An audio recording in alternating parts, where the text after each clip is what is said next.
নমস্কার। ঈশ্বর ভিন্ন আর কেউ ভুল ত্রুটির ঊর্ধ্বে নয়, তাই আমারও ভুল ত্রুটি থাকলে ক্ষমা সুন্দর দৃষ্টিতে দেখবেন। এই ভিডিওটি একান্ত আমার ক্ষুদ্র জ্ঞানের আলোকে তৈরি। কারোর সাথে কোনো সাংঘর্ষিক হলে আমি প্রথমেই ক্ষমা চেয়ে নিচ্ছি। সাথে কোনো প্রকার দ্বিমত থাকলে তা ব্যক্তিগতভাবে জানানোর অনুরোধ করছি, অন্যথায় অন্যজনের শিক্ষার আগ্রহ নষ্ট হতে পারে। শুধু গীতামুখী ও ধর্মীয় চেতনায় যারা উদ্বুদ্ধ হতে চায়, ভিডিওটি তাদের জন্য। জয় গীতা। নমস্কার সবাইকে, গীতা মাহাত্ম্যে আপনাদেরকে শুভেচ্ছা জানাচ্ছি।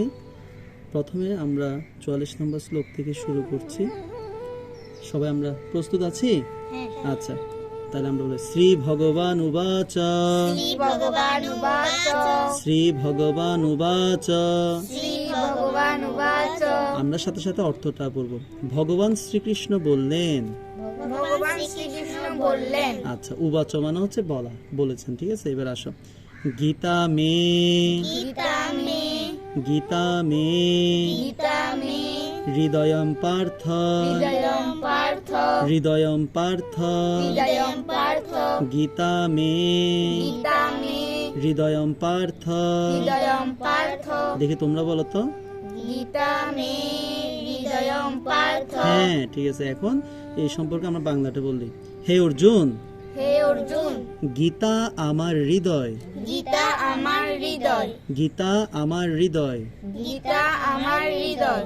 এই উপরের লাইনটির বাংলা হচ্ছে এটা, গীতা আমার হৃদয়। কে কাকে বলছে? ভগবান শ্রীকৃষ্ণ অর্জুনকে বলছে কি গীতা আমার কি হৃদয়। আচ্ছা, এরপর দ্বিতীয়টা, গীতা মে গীতা মে সারম সারম সারম সারম উত্তমম উত্তমম উত্তমম উত্তমম সারম উত্তমম সারম উত্তমম গীতা মে গীতা মে সারম উত্তমম। সারম উত্তমম। আচ্ছা, এটা বাংলা কি গীতাই গীতাই তাই আমার সার। সার। এবার নিচেরটা বলে গীতা মে গীতা মে জ্ঞানম জ্ঞানম অত্যুগ্রম। আমরা জ্ঞানমে পড়া আছে কি অত্যুগ্রম। এটা কি অত্যুগ্রম। অত্যুগ্রম। আমরা জানি জফলা থাকলে ওই শব্দটি দুইবার হবে, তাহলে শরীয় আত্ম অত, শরীয়ত্ব কি হবে অত। এরপর হচ্ছে তরস্কৃত অত্যু গ্রম গ্রম অত্যুগ্রম। অত্যুগ্রম। গীতা মে গীতা মে জ্ঞানম জ্ঞানম অত্যুগ্রম, অত্যুগ্রম। যার অর্থটা হচ্ছে গীতায় আমার গীতায় আমার শ্রেষ্ঠ জ্ঞান, শ্রেষ্ঠ জ্ঞান, গীতায় আমার শ্রেষ্ঠ জ্ঞান। গীতায় আমার শ্রেষ্ঠ জ্ঞান। এরপর লাইনটা পড়ি, গীতা মে গীতা মে জ্ঞানম জ্ঞানম অব্যয়ম অব্যয়ম জ্ঞানম জ্ঞানম অব্যয়ম। অব্যয়ম। গীতা মে গীতা মে জ্ঞানম জ্ঞানম অব্যয়ম, অব্যয়ম। যার অর্থ হচ্ছে এবং এবং এবং গীতা আমার গীতা আমার অব্যয় অব্যয় জ্ঞান স্বরূপ, জ্ঞান স্বরূপ, অব্যয় জ্ঞান স্বরূপ। অব্যয় জ্ঞান স্বরূপ। অব্যয় শব্দের অর্থ হচ্ছে যার কোনো ব্যয় নেই, যার কোনো ক্ষয় নেই। তো ভগবান শ্রীকৃষ্ণ অর্জুনকে বলছে, হে পার্থ, গীতা আমার অব্যয় জ্ঞান স্বরূপ। তাহলে গীতা ভগবানের কি? চারটা জিনিস বলছেন এখান থেকে। আচ্ছা, তাহলে আমরা একটু প্রথম থেকে বলি। গীতা মেরি দয়ম পার্থ গীতা মে হৃদয়ম পার্থ গীতা মে সারম উত্তমম গীতা মে সারম উত্তমম গীতা মে জ্ঞানম অত্যুগ্রম গীতা মে জ্ঞানম অত্যুগ্রম গীতা মে জ্ঞানম অব্যয়ম। গীতা মে জ্ঞানম অব্যয়ম। পারবো? আচ্ছা, আমাদের দ্বিতীয় গীতা মাহাত্ম্যের 45 নম্বরটা আমরা এখন পড়ব। কেমন?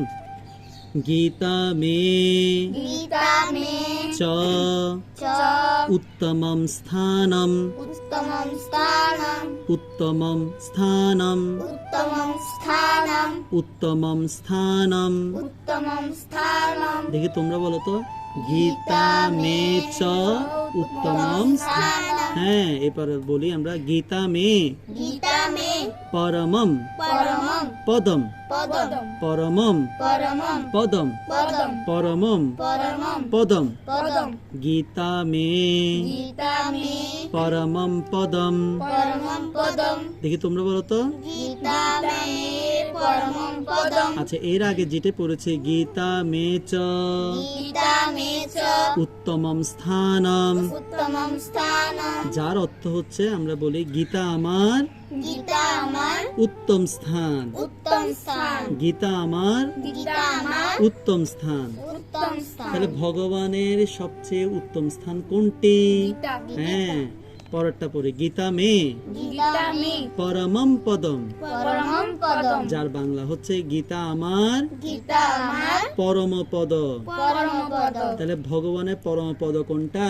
গীতা গীতা। এবার নিচেতে বলে গীতা মে গীতা মে পরমম পরমম পরমম। পরমম আচ্ছা, এখানে অনুস্বার থাকলে আমরা ম উচ্চারণ করবো, এটা তো জানি তো। আচ্ছা, পরমম পরমম গুহ্যম, গুহ্যম এই একটি জিনিস আমাদের এখন ভালো মতো শিখতে হবে, গুহ্যম। গুহ্যম এই গুহ্যমটা কিভাবে বলবো? এটাকে বাংলায় বলা হয় গুহ্য। কি বলা হয়? গুহ্য গুহ্য। আমরা যেমন বাংলাতে একটা শব্দ শিখেছি দন্তস্ব হ জফলা, সহ্য। এটাকে আমরা সহ্য পড়ি, হ্যাঁ, এবং এটাকে আমরা গর্ষ গু হ জফলা, এটাকে আমরা বলি গুহ্য। এটাকে কি বলা হয়? গুহ্য। কিন্তু আমরা যখন সংস্কৃতে বলবো তাহলে বলতে গুহ্য। কি বলতে হবে? গুহ্য গুহ্য। এখন গুহ্য বা গুহ্য শব্দের অর্থ কি জানো? গোপনীয় বস্তু। গোপনীয় বস্তু তাহলে গুহ্য শব্দের অর্থ কি বলো? গোপনীয়। বস্তু আবার বলো, গুহ্য শব্দের অর্থ কি? গোপনীয় বস্তু গীতা মে গীতা মে পরমম গুহ্যম, পরমম গুহ্যম গীতা আমার গীতা আমার পরম পরম গুহ্য। গুহ্য বাংলাতে আমরা গুহ্য বলবো, কেমন? এরপর বলো গীতা মে গীতা মে পরম পরম গুরু গুরু গুরু, গুরু গীতা মে গীতা মে পরম গুরু, পরম গুরু যার বাংলা হচ্ছে গীতা আমার গীতা আমার পরম গুরু। পরম গুরু তাহলে ভগবানের পরম গুরু কে? গীতা গীতা। আমরা তাও এখানের মধ্যে 45 নম্বর শ্লোকের মধ্যে আরো 4টা জিনিস আমরা জানতে পারলাম। ভগবান আমাদেরকে আরো 4টি নির্দেশনা দিল, সকল নির্দেশনার মূল হচ্ছে গীতা, তাই তো? তা আমরা আবার প্রথমটা একটু পড়বো, আমি পড়াবো, তোমরা পড়বে, কেমন? গীতা মে চ উত্তমম স্থানম, গীতা মে চ উত্তমম স্থানম গীতা মে পরমম পদম, গীতা মে পরম পদম গীতা মে পরমম গুহ্যম, গীতা মে পরমম গুহ্যম গীতা মে পরম গুরু, গীতা মে পরম গুরু গীতা মে চ উত্তমম স্থানম, গীতা মে চ উত্তমম স্থানম গীতা মে পরমম পদম, গীতা মে পরমম পদম গীতা মে পরমম গুহ্যম, গীতা মে পরমম গুহ্যম গীতা মে পরম গুরু।